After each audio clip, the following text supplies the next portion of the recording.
வாயில் வச்சோன்னே நல்லா கருக்கு முறுக்குன்ற மாதிரி நல்லா மொறு மொறுன்னு சூப்பரான டேஸ்ட்டில் காலிஃப்ளவர் பக்கோடா எப்படி செய்கிறதுன்னு தான் பார்க்க போகிறோம்.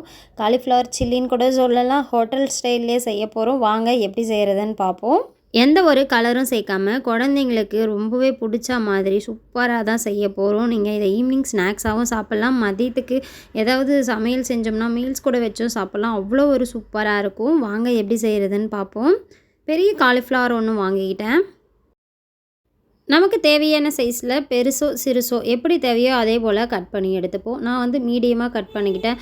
ரொம்ப சின்ன சின்னதாகவும் கட் பண்ணலை, ரொம்ப பெருசாகவும் கட் பண்ணலை. கட் பண்ணிவிட்டு காட்டுறேன் பாருங்கள்.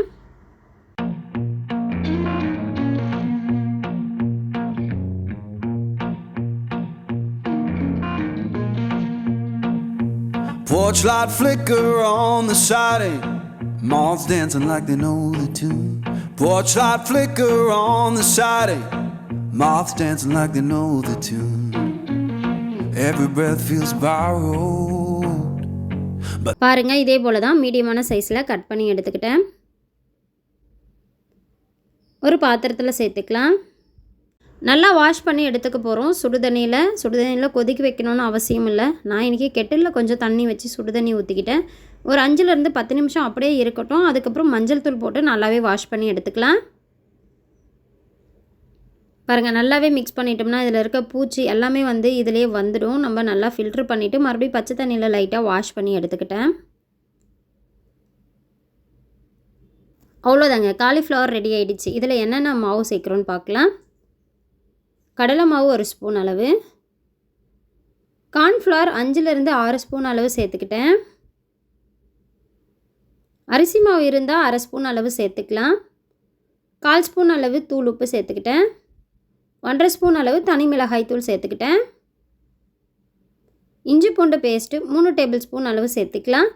காலிஃப்ளவர் வந்து நல்லா பெரிய பூன்றதால கொஞ்சம் இஞ்சி பூண்டு பேஸ்ட்டு சேர்த்தோம்னா நல்லா நான்வெஜ் டேஸ்ட்டில் இருக்கும் காலிஃப்ளவர் சில்லி. நல்லாவே மிக்ஸ் பண்ணி விட்டுப்போம். ஃபஸ்ட்டில் மசாலானா சேர்ந்து வர மாதிரி தண்ணி தெளிக்காமல் மிக்ஸ் பண்ணிவிட்டு அப்புறம் இடையில எவ்வளோ தண்ணி தேவைப்படுதோ அந்த அளவுக்கு தண்ணியை சேர்த்துட்டு நல்லா மிக்ஸ் பண்ணி விட்டுப்போம். ரொம்ப தண்ணி வந்து சேர்க்கக்கூடாது. இதே போல் தான் இருக்கணும். பாருங்கள், வீடியோவில் நல்லாவே தெரியுதில்ல, இதே போல் தான் இருக்கணும். ரொம்ப தண்ணி வந்து சேர்த்துட்டோம்னா மாவு வந்து பிரிஞ்சு போயிடும் காலிஃப்ளவரில் இருந்து. அடுப்பில் எண்ணெய் வச்சுருக்கேன். எண்ணெய் நல்லாவே சூடாகிடுச்சு. இந்த டைமில் ஒவ்வொரு காலிஃப்ளவராக எடுத்து எண்ணெயில் விட்டுருவோம். எண்ணெய் வந்து நல்லாவே காஞ்சிருக்கணுங்க காலிஃப்ளவர் பக்கோடாவுக்கு. அப்போ தான் நல்லா சூப்பராக கிறிஸ்பியாக கிடைக்கும். கேஸ் வந்து ஹையில் தான் இருக்குது. நம்ம சேர்த்துருக்கோம் இல்லையா, காலிஃப்ளவர் சேர்க்க அதில் நுர மாதிரி வருது இல்லையா, அது கொஞ்சம் கம்மியான உடனே மீடியமில் வந்து அடுப்பை வச்சுக்கணும். நம்ம ஸ்டார்டிங்கில் மீடியமில் வச்சுட்டோம்னா அதில் இருக்க மாவு எல்லாமே வந்து தனித்தனியாக வர ஆரம்பிச்சிடும். அதனால் ஸ்டார்டிங்கில் ஹையில் வச்சுட்டு நல்லா நுரனா அடங்கின பிறகு ஸ்லோவில் வச்சுக்கோங்க. அப்படி இல்லைனா மீடியமில் வச்சுட்டு இதே போல் நல்லா கரண்டிகளை வச்சு திருப்பி விட்டுக்கலாம். அப்படியே 1 நிமிஷம் போல் இருக்கட்டும். மறுபடியும் 2 பக்கமும் நல்லாவே காலிஃப்ளவர் வெந்து வரட்டும். அது வரையிலும் வெயிட் பண்ணுவோம். இந்த காலிஃப்ளவர் வேகிறதுக்கு 3லேருந்து 4 நிமிஷம் போல் ஆகும். மீடியம் சிம்லன்னு வச்சு மாற்றி நல்லாவே இதே போல் திருப்பி விட்டுக்கிட்டோம்னா நல்லா மொறுன்னு சூப்பரான டேஸ்ட்டில் காலிஃப்ளவர் நமக்கு கிடைக்கும். பாருங்கள், அவ்வளோதாங்க, நல்லாவே வெந்து வந்துருச்சு. இப்போ நம்ம இதுக்குள்ளார இருக்க காலிஃப்ளவர் சில்லி எடுத்துருவோம். எண்ணெய் எல்லாம் ட்ரை பண்ணிவிட்டு ஒரு பிளேட்டுக்கு மாற்றிடுவோம். இதே போலவே மீதி இருக்க எல்லா சில்லியுமே பொரிச்சு எடுத்துக்க போகிறோம். நம்ம எடுத்திருந்த பெரிய சைஸ் காலிஃப்ளவர் 2 டைமில் எண்ணெயில் பொரிச்சு எடுக்கிற அளவு நமக்கு கிடச்சிது. அவ்வளோதாங்க. கடைசியாக கருவேப்பிலை நல்லா கையளவு போட்டு அதே எண்ணெயிலே பொரிச்செடுப்போம். அப்போ தான் காலிஃப்ளவரோட டேஸ்ட்டு நல்லா கருவேப்பிலையில் இறங்கி சூப்பராக இருக்கும், கிறிஸ்பியாக நல்லா மொறுன்னு. அவ்வளோதாங்க, கருவேப்பிலை எல்லாமே எடுத்துருவோம். எடுத்துகிட்டு காலிஃப்ளவர் பொரிச்சு வச்சுருந்தோம்ல அதுக்கு மேலே சேர்த்துருவோம்.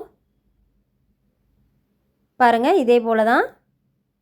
அவ்வளோதாங்க, சூப்பராக ஹோட்டல் ஸ்டைலில் கிடைக்கக்கூடிய நல்லா சில்லி மாதிரியே செம்மையாக இருக்குல்ல. ஆமாங்க, சாப்பிட்றதுக்கும் அதே போல் தான் நல்லா மொறுன்னு கிறிஸ்பியாக இருந்தது. கண்டிப்பாக நீங்களும் இதே போலவே செஞ்சு பாருங்கள். செம்மையாக என்ஜாய் பண்ணுங்கள். குழந்தைங்களுமே ரொம்ப விருப்பமாக சாப்பிடுவாங்க. அவ்வளோதாங்க, இந்த காலிஃப்ளவர் சில்லி உங்களுக்கு பிடிச்சிருந்தா நம்ம சேனலை லைக் பண்ணுங்கள், ஷேர் பண்ணுங்கள், சப்ஸ்கிரைப் பண்ணுங்கள். அப்படியே பக்கத்தில் இருக்க பெல் ஐகானையும் கிளிக் பண்ணுங்கள். இன்னொரு சூப்பரான வீடியோவில் உங்களை பார்க்குறேன். தேங்க்யூ ஃபார் வாட்சிங்.